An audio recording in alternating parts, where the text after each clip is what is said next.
Hello viewers, welcome back to my channel. I hope you are enjoying all the problems that I am uploading. If you haven't subscribed to my channel yet, please go ahead and subscribe.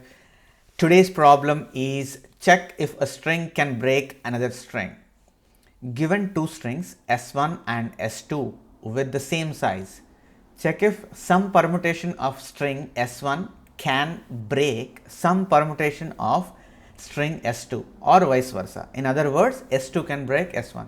So we are given with two strings. We have to check whether S1 can break S2 or S2 can break S1. So we have to check two directions. Even if S1 can break S2, we'll give true, or if S2 can break S1, then also we give true as the output, right? So, but what is break actually? So let's go ahead and look at the definition. A string X can break string Y, both size n, right? So that's anyway same size, that's what we are given with anyway, right? If x of I is greater than or equal to y of I in alphabetical order for all I between 0 and n minus 1. So if this property is satisfying, x of I is greater than or equal to y of I in alphabetical order for all I between 0 and n minus 1. So this property let's try to understand by taking two examples, right? So if S1 is equal to ABC, S2 is equal to DEF, right? Right? So x of I should be greater than or equal to y of I, right? So if x can break y, I'm calling, let's say, take it as x itself and y, right? Right? So x of I is A. Now I is equal to 0, I is equal to 0, right? X of I is A is greater than or equal to y of I, B. If is A is greater than B? No, right? So x cannot break y, right? Now let's see if y can break x, right? I is equal to 0. Let's start with I is equal to 0. D is greater than A, yes. E is greater than B, yes. F is greater than C, yes. So that means y can break x, right? So we started with 1 and went to 0, 1, 2, right? For all the places we have x of I is greater than or equal to y of I. So in other words, y can break x for this example, right? Y can break x, but x cannot break y. But for our question, both of them, if any of them can break, whether x can break y or y can break x, we are going to return true. So for this input, the output is true, right? Output is true. True is the output, right? Let's try to understand more subtle example like ABE ACD. That is example 2, right? So x is equal to ABE, y is equal to ACD, right? So let's start with I. So first is we are going to check whether x can break y, right? So A is greater than or equal to A. So yeah, because equals is there, so A is equal to A. We don't have a problem. Is B is greater than C? No. That means x cannot break y. Go back. Let's see y is y. Can y break x? A is greater than or equal to A. Sure, it satisfies. C is greater than or equal to B. Yes, satisfies. D is greater than or equal to E. No, it doesn't satisfy, right? D is not greater than E, right? In alphabetical order, that's what it said, right? Because D comes first, right? So in this case, x cannot break y and y also cannot break x. So the output is false, right? So these are like simple examples to come up, but what we are missing here is, let's say if this is not the case, right? If this is not the case, if this was A F C, right? If this was AFC, right? First string is X is ABE, Y is AFC. Let's do the workout one more time. Obviously, we already know that this cannot break this, right? X cannot break Y. Let's start with Y, right? I is equal to 0, right? A is greater than A, yes, right? It works, right? 1. F is greater than B, yes, it works. 2. Is C greater than E? No, right? But if we give false as the output, is it really false? No, it's not really false. That is where we are missing. So check if some permutation of string S1 can break some permutation of string S2. So what we need to consider is not just the string itself, right? Not just the string itself. We have to check if some permutation, right? That's what we have to check also. Not just the string itself, but some permutation. So the false for this thing is wrong, right? If I just change Y a little bit, right? Some permutation, right? ACF, right? ACF is a permutation of AFC, right? So Y becomes AFC. So let me go and put here ABA, right? So now let's run through again. I is equal to 0. Yes, A is greater than or equal to E. C is greater than or equal to B. I is equal to 1. F is greater than or equal to E. Yes. So in this case, it's actually true, right? We were about to return false, right? But it is actually true because we have to check some permutation. Any permutation of given strings can break any other permutation of another given string. We are good. So it's not just the strings themselves, but we have to check even the permutations also, right? So one thing to note down is, since we are doing the permutation, so the string and the permutation itself will have the same number of characters and same number of occurrences, right? So let's say AFC and ACF are permutations. So the number of A's are same, number of F's are same, number of C's are same in AFC and ACF, right? So this is just a permutation, right? So that means you are allowed to change the place of the character, right? You can put the character into any place that you want. So in that case, the problem becomes multifold, right? If the since the number of characters here are just 3, it's probably easy to come up with number of permutations. But let's see how many characters length that this problem accepts. So the character length can be up to 10 power 5, that is 100,000, right? So 10 power 5, 100,000 characters are there. So if you imagine how many permutations we are going to generate, we are not able to solve the problem if you want to look at all the permutations, right? So for that reason, I have a different logic here, right? One thing to note down here is all the characters in the strings S1 and S2 are lowercase, right? All the characters are lowercase. That is what given in the constraint. All strings consist of lowercase English letters, right? So that is what the constraint. So we have 26 English letters, right, from A to Z.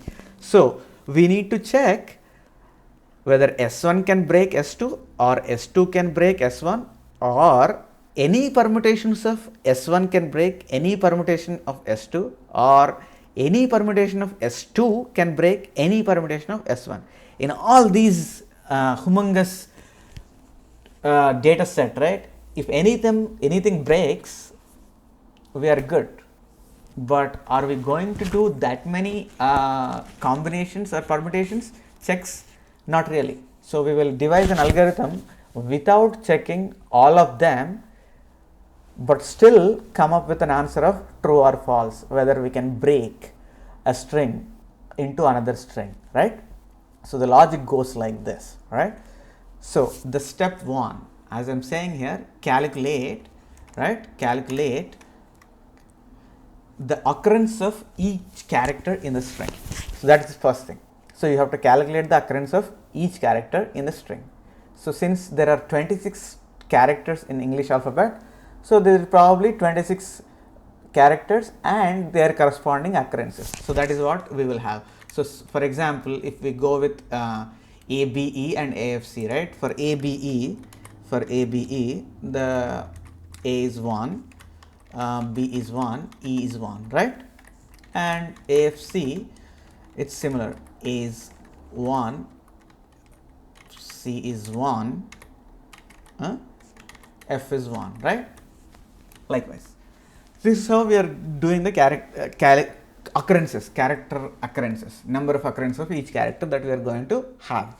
So after that comes the tricky part. This is step 2. Now we are going to work with this compared, these occurrences. So now compare the number of occurrences of characters. So although we are checking S1 can break S2 or S2 can break S1, right? We will check first S1 can break into S2, okay? If it cannot, right, we go back and check S2 can break S1, right? That is what we are going to do anyway, right? It doesn't harm even if you check both S1 can break S2 and S2 can break S1 also or not, right? Although it is not required for this problem, but you can go and check. It's simple operation, right? So now that we have broken down that problem into a problem of comparing the number of occurrences. So now, even though we are given with a string, right? Now we are coming to just number of occurrences. So this will be, so even though I gave only A, B, E 1, right? So this has like other characters also, like C is 0, D is 0, and so on, right? So this has all, F is 0, so on, right? So similarly here B is 0, C is 1, D is 0, like so on. So this is all 26, right? So the length of the occurrences here is 26 and length of occurrences for this string is also 26. So now we have to determine whether S1 can break into S2, that is first check. Second check is S2 can break into S1, right? So how are we going to do that? All we need to do is we go back and look at what is the definition for a break. X can break Y. So this is what is the definition. If X of I can be greater than Y of I, right? So that means if the number of A's are greater than or equal to number of A's in the second string. So number of A's in the first string are greater than or equal to number of A's in the second string. We have passed one hurdle for A's, number of A's. What if they are not? We'll come to that, right? So as long as they are equal, if the number of A's are equal, we are good. But what if it is greater? What if it is lesser, right? So for that purpose, we keep a diff counter. So the difference counter we are keeping track. We initialize that to 0, right? For a given character, if the counts are same, then we are good. No need to calculate the difference, right? That's what I'm saying here. So if the count is more in S1 than S2, then what we are going to do is we add the difference. How much ever that more is, we add the difference to the diff counter. If it is less, we subtract the diff from the diff counter. So if we go through this operations for each and every character, at any time if the difference counter goes below 0, then we will say S1 cannot break S2, or for that matter any permutation of S1 cannot break any permutation of S2. So now we solved only can S1 break S2 or any permutation of S1 can break any permutation of S2. So there is one more, the opposite side. S2 breaks S1, right? So we will follow the same steps. So we will keep a diff counter. For a given character, if the counts are same, then we are good. If the count is more in S2, right? Because we are checking whether S2 can break S1, right? If the count is more in S2, then we add that difference to the counter. If it is less, we subtract. At any time if the difference goes below 0, right, then we will say S2 cannot break S1, just to give a better clarity, right. Let me put it down below, right. S2, right, S2 cannot break S1. So these are the two checks that we are going to do. So step 2 is a bit ambiguous, and also it's tricky part. We need to get that very carefully, right. So first thing is we are going to calculate the number of occurrences and then work with the number of occurrences, right. We are not doing all the permutations, all the combinations that we have initially talked and all that, right. Once we have the occurrences, all we have to make sure is this property, the breaking property. The string X can break into Y. That property, if you keep on checking, right, we are good. So let's go ahead and look at the code for this. So for S1 get occurrences, I'm calling it as C1 array and C2 array get occurrences for S2, right. So let's go ahead and look at what get occurrences function is looking like, right. This is a simple function. So it is initializing an array of 26 because we have only 26 letters in English, right. For each character in S, we are going to increment that particular count. So that means here 0 is representing count of A's, right, count of A's, and 1, first index basically, is representing count of B's, right. Likewise 25, the index 25, right, index 25, let me put index, right, index 0, index 1, index 25 is representing count of Z's, right. That's how we are doing the occurrences for a given string. This is pretty simple. So once you have the occurrences, right,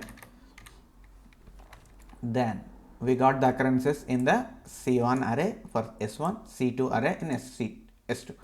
So now I'm initializing two variables, can break 1, can break 2. So that means S1 can break, S2 can break. I'm initializing them to trues to start with. So now, as I said, we are going through this task first, whether can S1 can break S2 or not. So that's what I have put in a comment. S1 breaks S2, that is what it is, right. Can S1 break S2? So what I'm going to do is I'm initializing a diff counter, as I said, and then go through the array which is having length 26, right, because A to Z. So if that particular character count is same, I left it open purposefully just to give a better readability, okay. If C2 is equal to C1, right, for that particular character, we don't need to do anything. But if C1 is greater than C2, right, what we are going to do, get the difference and add it to the diff, right, and if it is less, get the difference and subtract it from diff. At any time difference goes negative, we will say can break is false. That means it cannot break. So that is simple code, right. So I have repeated same exact code with some small modifications. Wherever C2 is there, I put it in C1, wherever C1 is there, I put it in C2, and doing the similar check. Difference is reinitialized to 0. This is to check whether S2 can break into S1, right. If both are equal, we don't have to do anything. If it is greater, add the difference. If it is lesser, subtract the difference. At any time, if the difference goes negative, can break 2 is equal to false. So finally, what you are going to do is, if can break is this true or this true, we are going to return as true. So what you can add is, if can break 1, then you directly can return true here. You don't have to check can break 2, right. But can break 2 will come into picture only if can break 1 is not true, right. So if you add this statement right here, right, So as soon as the S1 can break S2, you just return true. You don't have to do this, but this we need to do only in case of this one, right? So you can say, but in the current code what I wrote is can break 1 or can break 2, right? So both of them will work fine. So let's go ahead and look at the time complexity for this algorithm, right?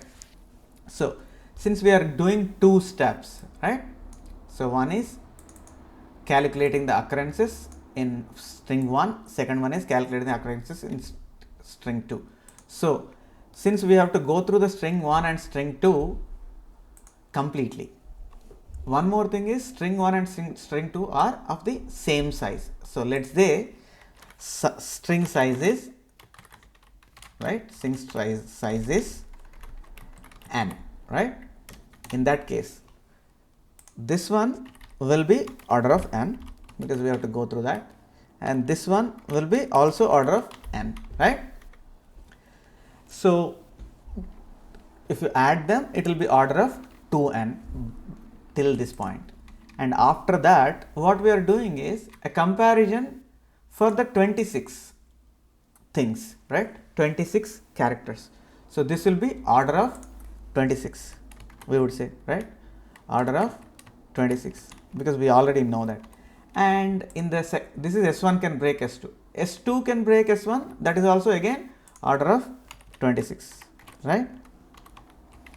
So the total time complexity will be order of, right, order of 2n plus 26, right? So since we remove all the constants from the big O notation when we speak, right, order of n is the total time complexity. Time complexity. Let's go look at space complexity. So what space we are using? So we are using array 1, array 2, right? So these two arrays. But what is the length of the arrays C1 and C2? It's 26, 26. So that means 52, order of 52, right? So apart from that, we are not using anything. We are using a can break and diff variables, but these are constants anyway, right?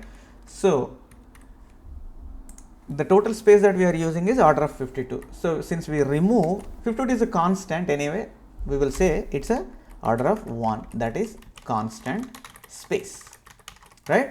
So this algorithm uses constant space and time complexity is order of n.